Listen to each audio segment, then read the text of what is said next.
ട്രംപിന്റെ ഭീഷണി, ഇറാന്റെ ഡ്രോണുകൾ, നെതന്യാഹുവിന്റെ വാശി. പശ്ചിമേഷ്യയിൽ ശരിക്കും എന്താണ് സംഭവിക്കുന്നത്? ഇറാൻ അമേരിക്ക സമാധാന കരാർ കഴിഞ്ഞ കുറേ നാളുകളായി ലോകം കേൾക്കാൻ ആഗ്രഹിക്കുന്ന ഒന്നാണിത്. പക്ഷേ പശ്ചിമേഷ്യയിൽ നിന്ന് വരുന്ന വാർത്തകൾ ഇപ്പോഴും നമ്മളെ ആശങ്കപ്പെടുത്തുകയാണ്. ശരിക്കും എന്താണ് അവിടെ സംഭവിക്കുന്നത്?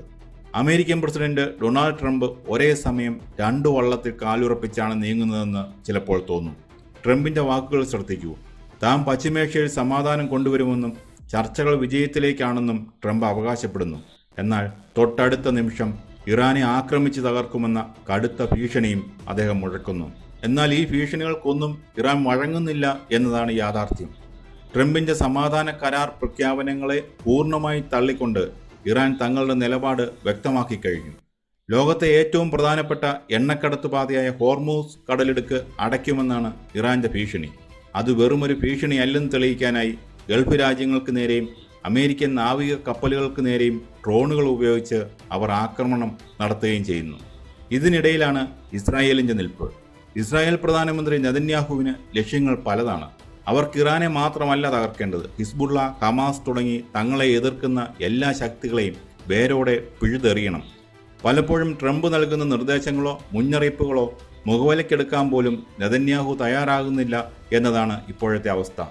ചുരുക്കത്തിൽ ട്രംപിന്റെ വാക്കിന് വഴങ്ങാതെ ഇറാനും ആര് പറഞ്ഞാലും കേൾക്കാതെ നെതന്യാഹുവും മുന്നോട്ടു പോകുമ്പോൾ പശ്ചിമേഷ്യ തികഞ്ഞ അനിശ്ചിതത്വത്തിലാണ്.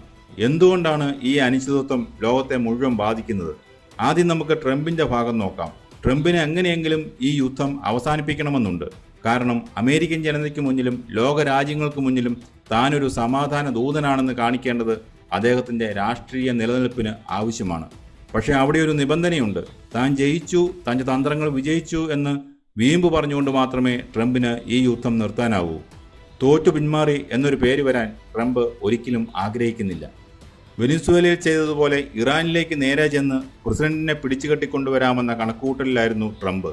കടുത്ത സാമ്പത്തിക ഉപരോധങ്ങൾ ഏർപ്പെടുത്തി ഇറാനെ സാമ്പത്തികമായി തകർക്കാമെന്നും അങ്ങനെ ജനങ്ങളെ കൊണ്ട് ഭരണകൂടത്തിനെതിരെ തിരിക്കാമെന്നുമാണ് ട്രംപ് കണക്കുകൂട്ടിയിരുന്നത്.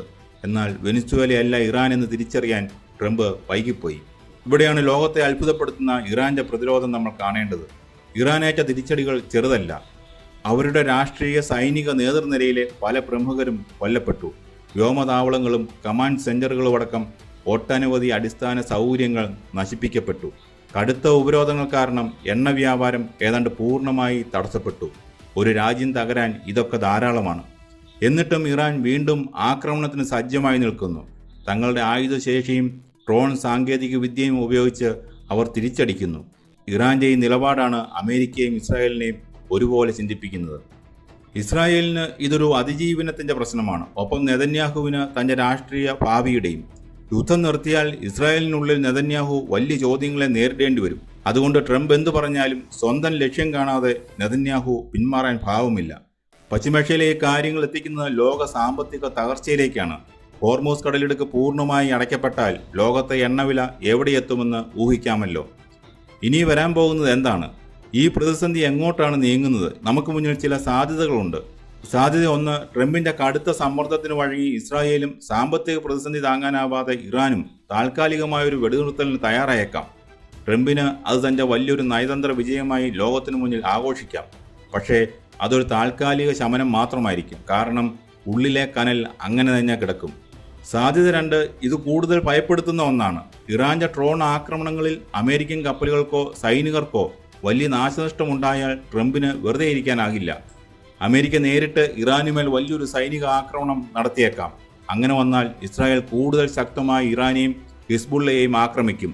തിരിച്ചടിക്കാൻ ഇറാൻ ഹോർമൂസ് കടലിടുക്ക് പൂർണ്ണമായി ഉപരോധിക്കും. ഫലം, ആഗോളതലത്തിൽ എണ്ണവില കുതിച്ചുയരും, വിപണികൾ തകരും, പല രാജ്യങ്ങളും കടുത്ത സാമ്പത്തിക മാന്ദ്യത്തിലേക്ക് വീഴും. സാധ്യത മൂന്ന്, ഇറാനിലെ ആഭ്യന്തര സാഹചര്യം മാറാം. ജനങ്ങൾ കടുത്ത സാമ്പത്തിക ബുദ്ധിമുട്ടിലാണ്. യുദ്ധം നീണ്ടുപോയാൽ ഭരണകൂടത്തിനെതിരെ ജനവികാരം ശക്തമായേക്കാം. എന്നാൽ ചരിത്രം പരിശോധിച്ചാൽ പുറത്തുനിന്നൊരു രാജ്യം ആക്രമിക്കുമ്പോൾ ആഭ്യന്തര ഭിന്നതകൾ മറന്ന് ഒന്നിക്കുന്ന ജനതയാണ് ഇറാൻ്റേത്. അതുകൊണ്ട് തന്നെ ആ കണക്കുകൂട്ടൽ തെറ്റാനാണ് സാധ്യത. പശ്ചിമേഷ്യയിലെ യുദ്ധം കേവലം അതിർത്തികൾക്ക് വേണ്ടിയുള്ളതല്ല. ഇത് ഈഗോയുടെയും അധികാരത്തിൻ്റെയും അതിജീവനത്തിൻ്റെയും പോരാട്ടമാണ്.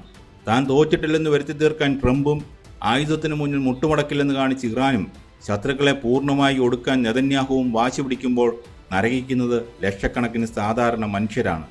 നാളെ ഒരു സമാധാന കരാർ ഒപ്പിട്ടാലും ഇല്ലെങ്കിലും പശ്ചിമേഷ്യയിലെ ഈ സംഘർഷത്തിൻ്റെ അനുരണനങ്ങൾ തുടർന്ന് അങ്ങോട്ട് ലോകത്ത് അനുഭവപ്പെട്ടുകൊണ്ടേയിരിക്കും.